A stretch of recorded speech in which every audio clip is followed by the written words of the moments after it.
I know we weren't going to talk about football, but it reminds me a little bit of my rookie year.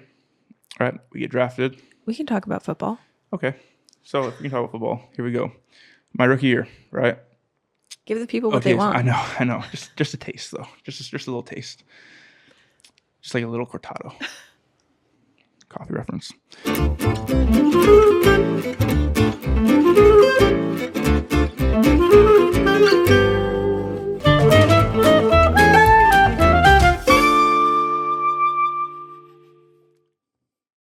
So I think the next thing we want to talk about was just the launch of the coffee shop. I think we get that out of the way and kind of talk about what the coffee shop is. I think people have seen little bits of it here and there, that this is something that has kind of been, moving a little bit, but it's about to go. Yeah.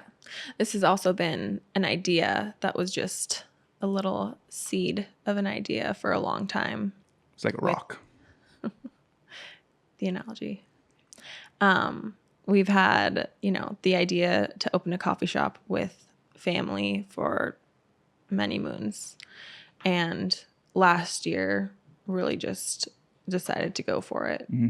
And that coffee shop, which is in Fayetteville, Arkansas, is called Dodo Coffee Company. And it opened, the brick and mortar opened in January of this year, January 2024. And it's been awesome. Yeah. It's been really fun to bring like a little bit of who we are and the things that we appreciate about coffee and good coffee, good quality ingredients. That is, I think, another thing that's really unique about the brick and mortar is where the ingredients are coming from and like where we get our milk and where we get our syrups and where the beans are coming from. Everything has been so intentional with how we curated. And that's an exhausting thing. It is not an easy thing to do that. But I will say that it is fun going through something and having like something that's not football related that we get to be a part of and kind of build. I think there's like this shared passion we had for coffee.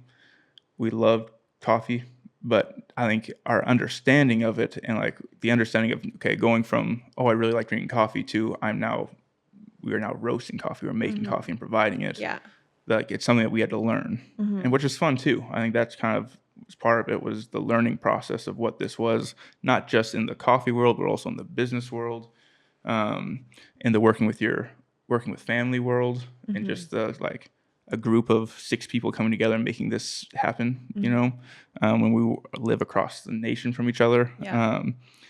But I think that's been a really fun thing. I think that's something that I also obviously love, is just learning things, learning new things. While it can be exhausting, I think it's been a fun journey. So a lot of value in it also. Yes.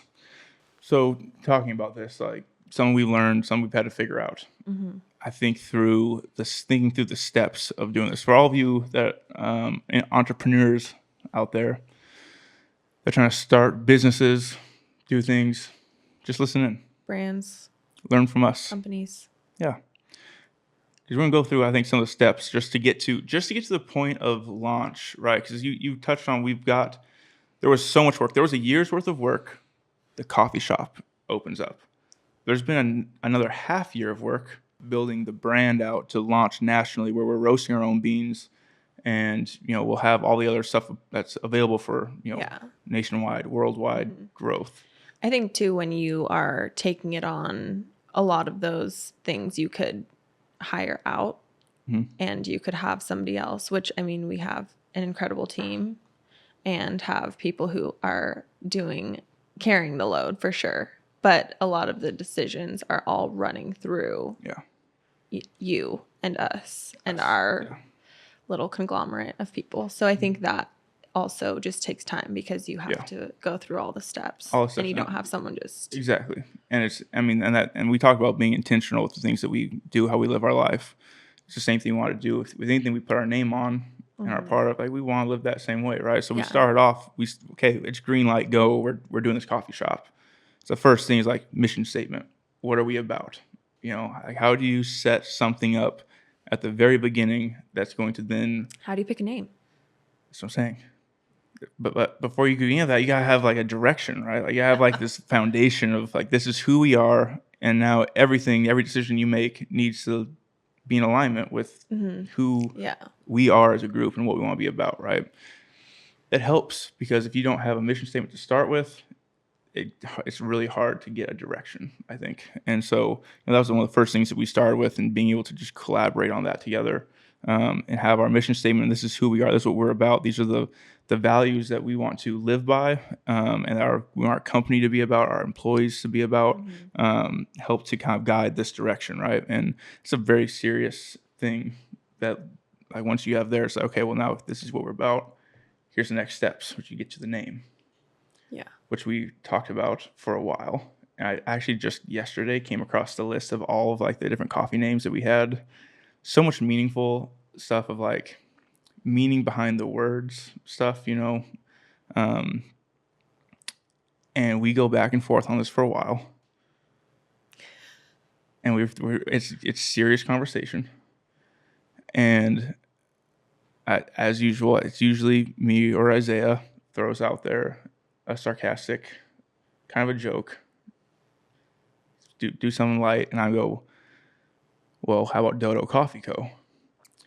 Dodo is what our boys, when like our oldest, Isaiah and Sarah's, and a sister, their oldest, jumping on the couch, being kids, 2-year-olds jumping on the couch up and down, first time they can jump onto the pillows down there, and it was not really jump. It's like the jump. That's just the fall into the. But it was Dodo for jumping. That was their thing. Jump and scream. Dodo. And sure enough, I would just make a joke, and it's like, oh, actually, that's the one. But yeah, you go through all this stuff, and it's like,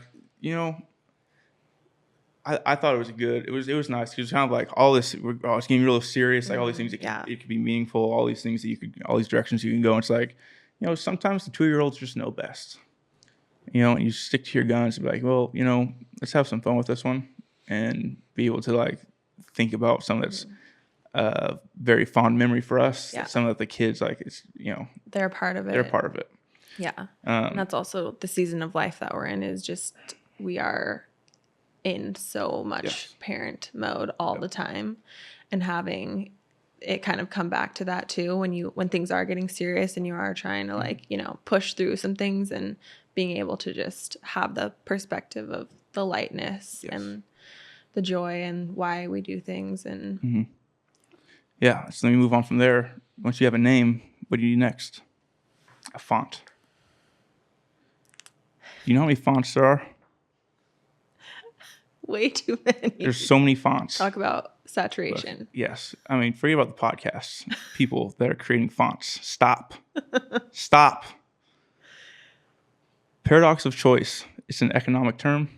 It's a serious problem. And when you get to these websites that just have millions, it's literally, I think and then the letter weight. That's what I'm saying. How bold do you want it to be? What is the letter weight? Is it slanted? Is it italic? How italic? Is it super italic? Or just a little like Tower of Pizza italic? I'm going to get crushed for pronouncing that wrong. But the point is way too many of these things. And I know our team, we have a team of people that helped us get this stuff developed. And I know that they had to punch out so many computer screens with how many times we're like, no, it's just not right. No, more, send me more examples. Sorry, Travis. Sorry, Trav. So many fonts. It never ends. But we finally got it done. But then once you get a font, then you have like, oh, this is your logo font. This is the font for your logo, your icon. But then you're going to have, these are some fonts that are related to this one that you can use for like merchandising, branding, other things, right? Mm-hmm. So then you have like a grouping of fonts. And there's rules about how you use them, which we also break. Anyway, so we got all that stuff down, and then the logo. And I want you to touch on the logo like situation. Can we phone a friend? Dad, where are you? No, the logo. Go ahead. How do you want to talk about this? All right, so this is what happened. We have we have our team. They put together some stuff for us. And like, hey, this is a direction to go with the logo. This is like what we think. Okay, works I well. will say this. I really wanted it to be like single line, like the tattoos that are like a person's face. That's like, it kind of looks like a scribble, but then you look at it closer. Never left the paper. Yes, exactly. And it's like actually a beautiful portrait that was done in one single stroke. Yeah. So the first like iteration that comes back isn't exactly what we were thinking, right? Like, wasn't exactly what we were thinking. And I think a little more paint-ish. Yeah. I think Anna's dad. So cool. Anna's dad, who is one of the members of the leadership group for Dodo. Nathan, I love you. I'm just going to speak honestly right now. But he took it upon himself to make sure that we got this logo right. And I was hesitant to even share the initial one with the group, but I think that dad just got really like, okay, that's not going to work. I need to do this. And he was here with us at the time because you were pregnant with our youngest. Yeah. And the amount of dodos that were drawn may rival the amount of fonts that are on the internet. We still find papers in our house that have just dodo scribbles all over the dodos, dodos everywhere, dodos. What do you think of this one? What do you think about that one? How's this one? At some point, the dodo bird just is like you don't want to see another dodo bird. But we eventually got there. And guess who made it? Who made it? Dad. He did. Pushed through. It's just a story of perseverance. And I look forward to the movie that's going to be made on his perseverance and overcoming that. So we finally get all that done, right? Fonts, logos, all this stuff. We get a building, a crusty old house. By a crusty old house in Fayetteville, Arkansas, that I believe was used at one point as a gold pawn shop, right? Sign, at least, I think this is what happened. It was a gold pawn shop. Someone bought it. Did the guy live there? And then eventually we bought it. Yeah. So it was a house. It was a gold resale. I think it was kind of a few things. A few things. It was on a really busy street, like small, odd lot that has a creek on the back, so you can't really develop it. So it just kind of got left behind. Everything around it is developed, very commercial area. But we put together a plan to kind of develop it, change it up, make it look nice, get a drive-through going through there. And, I think Isaiah and Sarah and Dad and Mom worked really hard. And all their kids. And all the kids worked really hard on getting that place to look really nice. So finally get that done. Building's open. We're rolling. Not yet, because we don't have any beans or equipment. Which is another whole thing. Where are you going to source your beans from? Which is a big deal. And so you're going through all the figuring out where you're going to get it from, how are you going to do it, who's your importer, right? Being intentional with finding those people, not just saying, well, we're just going to get, Arabica beans, because we want to be intentional. We want to get stuff that we know where it's coming from. We know like the groups have been vetted that are a part of the whole process of, growing the beans, harvesting them, and then getting them shipped out, and that we know we're getting quality stuff, and the people are getting taken care of. And so, that was a big part of like the amount of time that goes into that, and finding people that have done the work on the front end of that also to be able to make sure that they've been to the farms, they've been to these places, and know the families that are running these. It's a big task, and then the equipment, finding what equipment you're going to use, building out all of the, building out the inside of your shop. And then we decided we were actually like, well, why don't we just roast beans too? Yeah. So then it's buying a roaster. It takes 4 months to build one of those. Then you got to vent the thing. Then you got to season the thing. Yeah. You also have to get the permits to put the vent in, which the permitting for everything was... Permitting. It's insane. We did have the fire trucks called on us a few times. Also Dad. But you know what? We got that thing going. The roaster rolling. We were roasting our own beans, doing it well. And then we're building out the brand, the packaging. We want the packaging to be good. And I'm not going to talk too much about the packaging, because I want it to show up and be like, boom, bang, kapow. It's onomatopoeia. Anyways, from there you go to the brand. Like that's part of the packaging, the brand build out, hiring people. This is a year and a half of work to get this thing to where it is now. And we do all of this. Coffee shop's going. And I'd be curious. I know you can't see it on, like, no one can see, obviously. But what do people know about eminent domain? Around the room. One nod. Eminent domain is the right of the government to take back personal property to complete public projects. So what happens, basically, as soon as we opened, it was actually before we opened, it was like right before we opened. Right before we were opening. We get told, federal government? No, it wasn't really the federal government, but it technically is the federal government because it's an on-ramp to a freeway. Department of Transportation. I'm not sure what. They're coming, they're going to take our building. So now, womp womp. Womp womp. Also onomatopoeia. They're going to come take our building, and we've got to figure out now what are we going to do? You know, like the clock is started at some point. You know, the cogs of federal government move very slowly. So who knows when the project's going to start. But at some point, they could just come in and be like, okay, this building is no longer yours. It's ours now, and you need to leave. So we basically expand. We bought more property. We're going to put down another shop. And as this is all going on, we started roasting. All right, 4 months in, roaster gets here. And the phenom, the Mogul, he roasts up a batch of beans. That'll knock your socks off. And that, what? I was going to say, sent it to get Q graded. Q graded is like, it's like to the sommeliers of the wine world, right? Like the rating. Yeah, they rate it. They rate your coffee.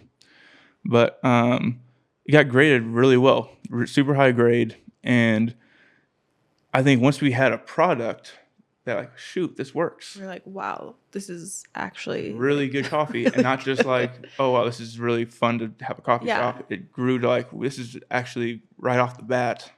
We've got something really good. Which we were expecting. Obviously, with anything, there's going to be a learning curve. It's going to take a little while before we're like, okay, this is like really popping off. But this thing took off and has been so good. Reviews are coming back, have been insane. Obviously, the grade came back. And I think that's really where you get like this like, once you have a product that's good, I think your vision, like your vision changes and grows. And you're like, well, shoot, if we got something that's this good, why are we thinking just about Northwest Arkansas? Why are we not thinking about how we can expand and make this something that can be more, national, global? Can this be something that like a lot of people can enjoy? Can make this available for people and grow it? And it's like, hey, let's not think about putting coffee shops down and putting up like saturating Northwest Arkansas. Let's not be the Starbucks of Northwest Arkansas. Let's not be Starbucks at all, actually. Let's be a intentional quality brand that, you see places and you have a very cool place. When you're at a Dodo Coffee Co., we want it to be a very cool experience. It's something that you're going to be, you're going to remember, you're going to want to go and visit. Some places you're going to go visit. So when we're building these new places, there's an intention in the build itself to make this something that's a very unique experience. And I'm really excited about where that's going. I just think when someone's good,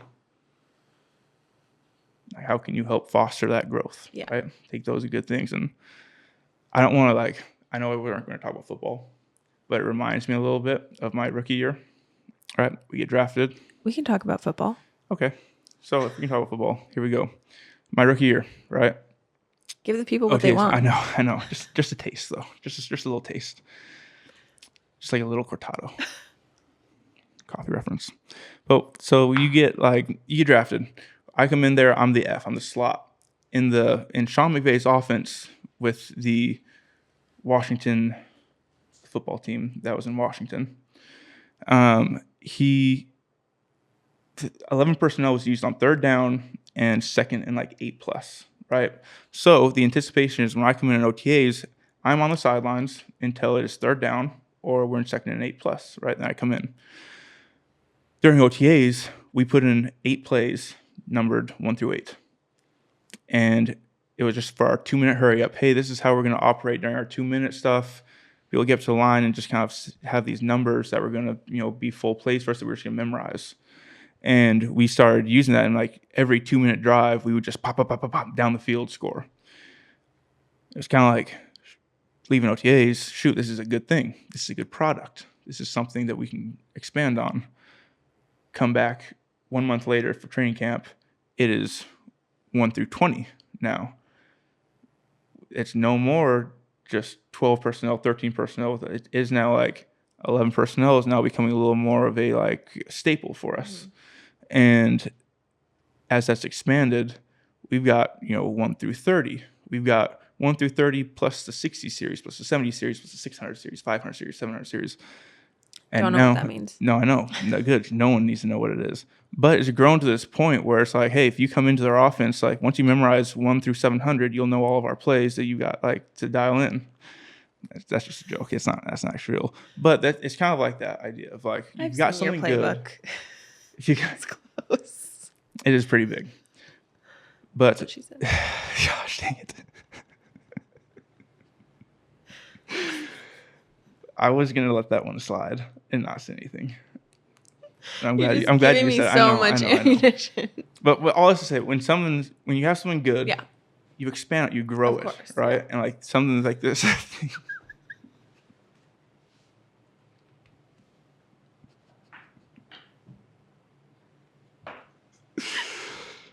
Anyways, you get the point. All right, we're on the segment of hard hitters, where we ask the serious questions. Today's one that I think is something that we can all relate to, because I know that this has caused communication issues for people across the world for millennia. Millennia. You spell it? Don't do that to me. It's a hard one. Here's the question. Maybe throw a poll up with this one. On Monday, a friend asks you if you would like to meet next Saturday. What he means is this coming Saturday or the Saturday after. So it's Monday. A friend's like, hey, let's meet up next Saturday. I'm taking that as a week from this coming Saturday. That is my thought exactly. This Saturday is this Saturday. Next Saturday would be the next one after this one. Right? Mm-hmm. Even though the next Saturday technically is the one that's coming. Right. Technically the next Saturday is the Saturday. But because this Saturday exists, next Saturday has to take the next available Saturday. That's how I see it. And I'm probably right. It's a daily grind with Cooper and Anna. Hope you have a good one.